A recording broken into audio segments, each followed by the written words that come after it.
मैं आप सभी दोस्तों का एक बार फिर से बहुत बहुत स्वागत है। दोस्तों आज हो गया 18 जुलाई, जो फटाफट बड़ी खबर निकल के आ रही है करके जाने की। दरअसल देश भर में संक्रमितों के आंकड़े के बारे में तो आपको बताएंगे, लेकिन इस बीच क्या कुछ रेलवे यात्रियों के लिए एक अच्छी खबर निकल के आई है। Prime minister of India PM Modi की तरफ से सब्जी, आपको बता दें कि यूएन में बड़ा भाषण दिया गया, उसके बारे में आपको बताएंगे। इस बीच सब्जियों की महंगाई ने रसोई के बजट बिगाड़ दिए। जी हाँ, जानेंगे टमाटर आलू के क्या भाव निकल के आ रहे हैं और कब तक ये महंगाई आपके दामों पर सस्ती होने वाली है और कब तक आपकी जेब की ढीली होने वाली है।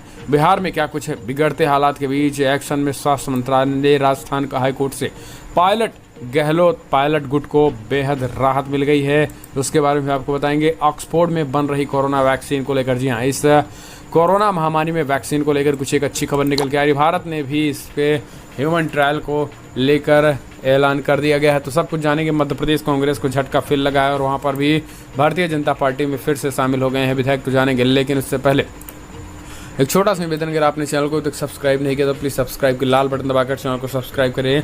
और अगर आप भी मानते हैं कि कोरोना से ये देश पूरी तरीके से निपटने में सक्षम है तो वीडियो को लाइक करके अपना समर्थन दर्ज करें। दरअसल पहले बड़ी खबर निकल के आ रही है। आपको बता दें, देश भर में संक्रमितों का आंकड़ा 10,37,000 को पार कर गया। 10,37,233 कन्फर्म केसेज हो चुके हैं। पिछले 24 घंटे में रिकॉर्ड तोड़ 31,596 कन्फर्म केसेज आए हैं। मृतकों की संख्या 26,273 हो चुकी है। अच्छी खबर यह है कि 6,52,000 के करीब लोग स्वस्थ हो चुके हैं। महाराष्ट्र की बात करें तो 8308 मामले सामने आए, टोटल 2,92,000 कन्फर्म केसेज हो चुके हैं। तमिलनाडु में भी कल 4500 मामले आए हैं। दिल्ली में कल 1462 आए, टोटल 1,20,000 के आंकड़े हो गए। कर्नाटका में कल 3600 मामले सामने आए। गुजरात में भी 949 मामले आए, टोटल 46,000 के आंकड़े पार कर गए। यूपी में 1722 मामले आए, टोटल 45,000 के आंकड़े हो गए। इस बीच आंध्र प्रदेश में भी 2600 मामले आए हैं कल। पश्चिम बंगाल में भी 1894 मामले कल आए हैं, टोटल 38,000 हो गए। राजस्थान में भी कल 615 आए, टोटल 27,000 के आंकड़े पार कर गए हैं। हरियाणा में भी 800 के करीब मामले आए तो 24,000 के आंकड़े हो गए। बिहार में भी 1742 मामले सामने आए तो 23,000 के आंकड़े। आपको बता दें कि बिहार में तेजी के साथ कोरोना बढ़ रहे हैं।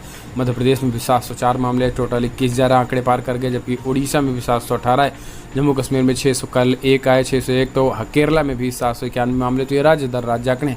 हम चलते हैं, अगली खबर लेते हैं। रेल यात्रियों के लिए बड़ी खुशखबरी, आसानी से मिलेगा कन्फर्म टिकट। रेलवे ने बताया कुछ नए नियम।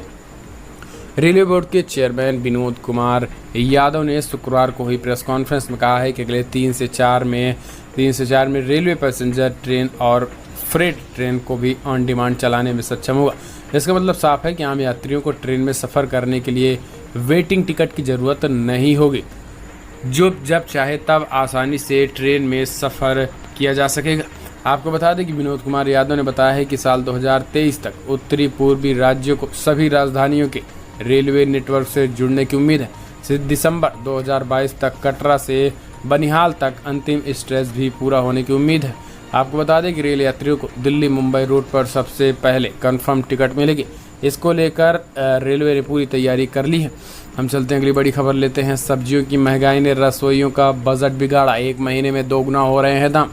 बरसात में फसल खराब होने और डीजल की महंगाई से माल भाड़ा बढ़ने के चलते बीते 1 महीने में देश की राजधानी दिल्ली में आलू और प्याज छोड़कर बाकी हरी सब्जियों की कीमतें दोगुने रेट पे पहुंच चुकी हैं।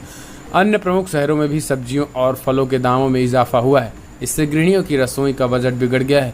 दिल्ली के मंडावाली इलाकों में भी रहने वाली गृहिणियां सारिका कहती हैं कि कोर्स लगातार कोरोना के चलते एक तरफ लोगों की नौकरियां जा रही हैं तो दूसरी तरफ नौकरी के अलावा महंगाई बढ़ रही है, जिससे डबल अटैक हो रहा है उनकी जेब पर।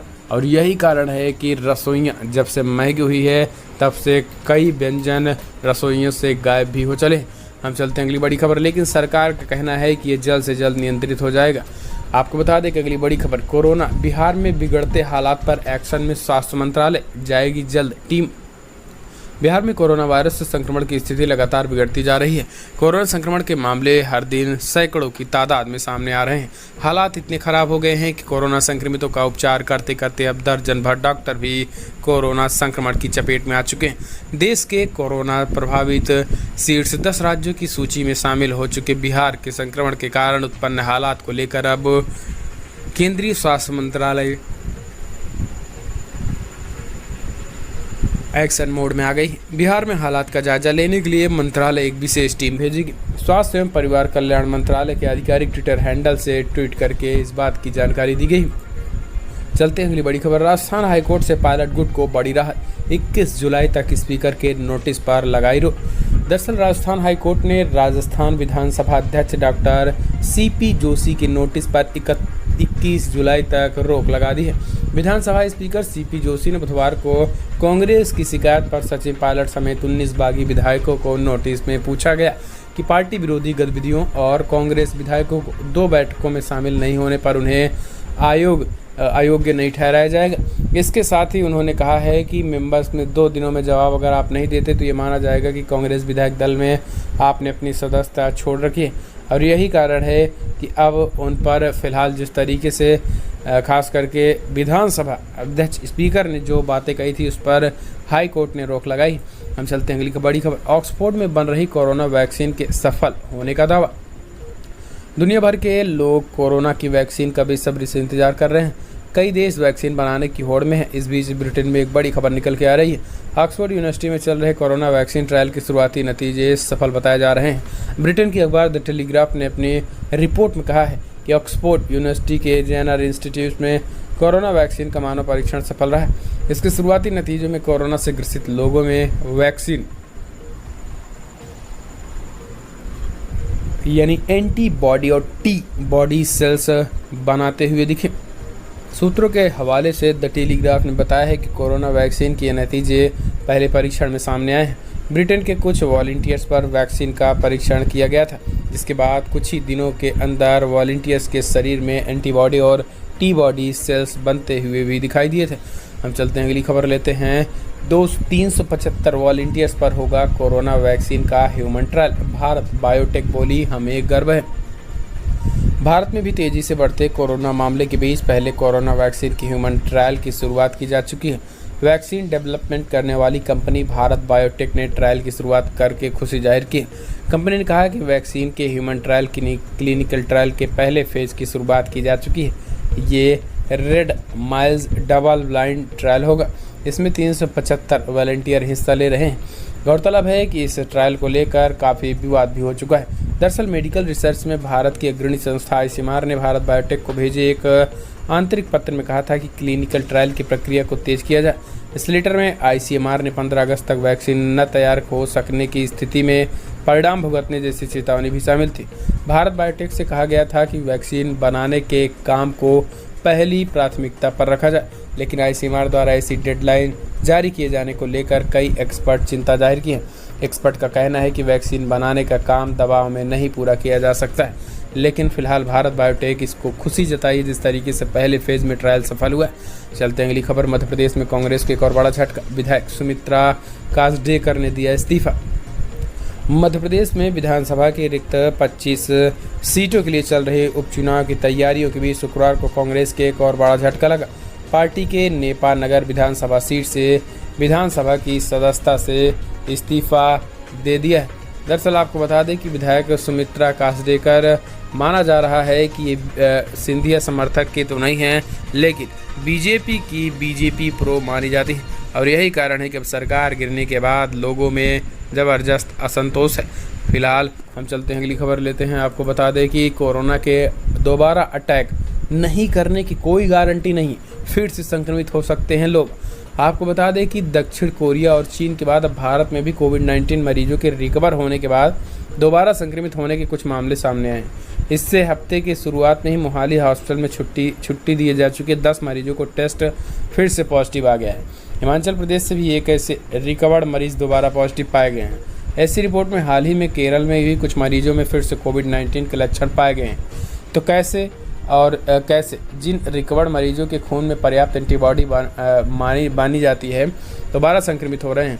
जवाब खोजने के लिए आपको बता दें कि इसमें कई डॉक्टरों का कहना है कि ठीक से उनका उपचार नहीं हुआ होगा और उन पे एंटीबॉडी विकसित नहीं हुई होगी और यही कारण है कि वो फिर से कोरोना संक्रमण पाए जाते हैं।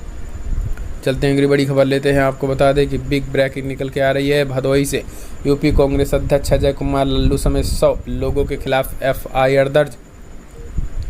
यूपी के भदोही जिले में कांग्रेस के प्रदेश अध्यक्ष अजय लल्लू के खिलाफ FIR दर्ज हुई है। इसके अलावा कांग्रेस नेता राजेश मिश्रा, अजय राय के खिलाफ भी केस दर्ज किया गया है। पुलिस से मिली जानकारी के मुताबिक कोइरोना थाने में 22 नामजद और 100 अज्ञात कांग्रेसियों पर पुलिस के द्वारा FIR दर्ज की गई। इससे पहले गुरुवार को अजय कुमार लल्लू और उनके अन्य नेताओं को भदोही जिले में पुलिस ने उस वक्त हिरासत में ले लिया था जब वे उमधा गांव में सोनभद्र नरसंहार के पीड़ित परिवारों से मिलने के लिए जा रहे थे। पुलिस ने धारा 144 और आपदा एक्ट के उल्लंघन में FIR दर्ज की है।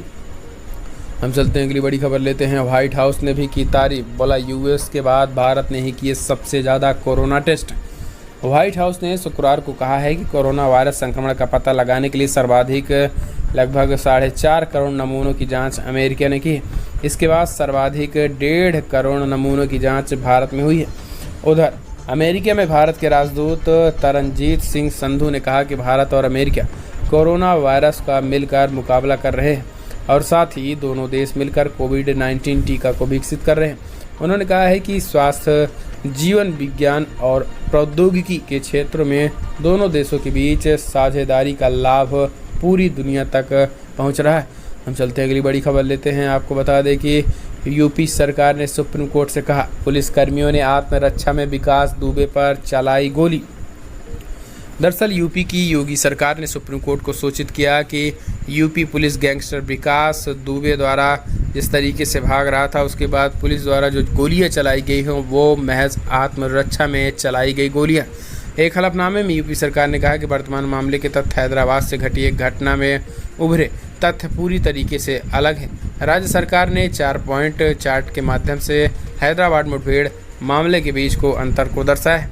15 जुलाई को सुप्रीम कोर्ट ने संकेत दिया कि वो दुबे और उनके साथियों की हत्या की जांच के लिए एक समिति भी बनाई जाएगी जिनमें 3 अन्य न्यायाधीश इसमें रहेंगे। अब आपको बता दें कि इसमें स्पष्ट तरीके से हैदराबाद कांड से इस कांड को अलग बताया गया है और इसमें पुलिस प्रशासन पर भी हमला करने की बात निकल के आ रही है। हम चलते हैं अगली खबर लेते हैं। आपको बता दें कि US ने कहा, चीन को जवाब देने का वक्त आ गया है। भारत से किए गए वादों से भी मुकर गया है चीन। अमेरिका और चीन के बीच कोरोना संक्रमण, साउथ चाइना सी और हांगकांग के मुद्दे पर तनाव बढ़ता दिखाई दे रहा है। अमेरिकी विदेश मंत्री माइक पोम्पियो ने कहा है कि अब समय आ गया है कि दुनिया चीन की कम्युनिस्ट पार्टी की ओर से पेश किए जा रहे चुनौतियों का जवाब दे। पोम्पियो ने कहा है कि दुनिया को बताने से काफ़ी पहले ही चीन की सरकार को कोरोना वायरस के एक व्यक्ति से दूसरे व्यक्ति में फैलने के बारे में पता था। उधर अमेरिका एक प्रभावशाली द्विदलीय कांग्रेस नेशनल कॉन्फ्रेंस ने कहा है कि चीन ने भारत से किए गए वादों का पालन नहीं किया है, इसलिए उसकी बातों पर भरोसा किसी भी देश को नहीं करना चाहिए। चलते हैं अगली बड़ी खबर। दुनिया भर में जो आंकड़े निकल के आ रहे हैं 1 करोड़ 38 लाख के आंकड़े पार कर गए। 1 करोड़ 38 लाख 37 हज़ार कन्फर्म केसेस है तो मृतकों की संख्या 5,90,000 को पार कर गई है। यूनाइटेड स्टेट में 35,33,000 कन्फर्म केसेस तो वहीं 1,38,000 के करीब लोगों की मौत हो गई। ब्राज़ील में 20,14,000 कन्फर्म केसेस तो वहीं 76,800 के करीब लोगों की मौत हो गई। इंडिया में 10 लाख से ज़्यादा कन्फर्म केसेस हो चुके हैं तो वहीं 25,600 के करीब लोगों की मौत हो गई है। तो वहीं रसिया में भी तेज़ी के साथ आंकड़े बढ़ रहे और 7,60,000 के करीब आंकड़े हो गए तो 12,000 से करीब लोगों की मौत हो गई। तो दुनिया भर में दोस्तों आंकड़े तेज़ी के साथ बढ़ते चले जा रहे हैं। फिलहाल चलते अगली बड़ी खबर। कोरोना के खौफ के बीच आई बकरीद, महाराष्ट्र सरकार ने की सादगी से मनाने की अपील। महाराष्ट्र के गृह मंत्री अनिल देशमुख ने मुस्लिम भाइयों से अपील की कि वो इस साल बकरीद को बहुत ही सादगी के साथ मनाएं। बकरीद को लेकर महाराष्ट्र सरकार द्वारा कई दिशा निर्देश भी तय किए गए हैं जिसके मुताबिक कंटेनमेंट जोन में इस साल कोई बकरीद नहीं मनाई जाएगी। यदि संभव हो तो अगले साल ये किया जा सकता है और इस साल केवल प्रतीकात्मक बलिदान दिया जा सकता है। तो दोस्तों ये सब बड़ी खबरें थे। बड़ी खबरों में फिलहाल इतना ही, लेकिन अगर आपको वीडियो पसंद आया तो लाइक कर शेयर करें, कमेंट के माध्यम से अपनी राय देना ना भूलिए। इस वीडियो को इतना ही। जय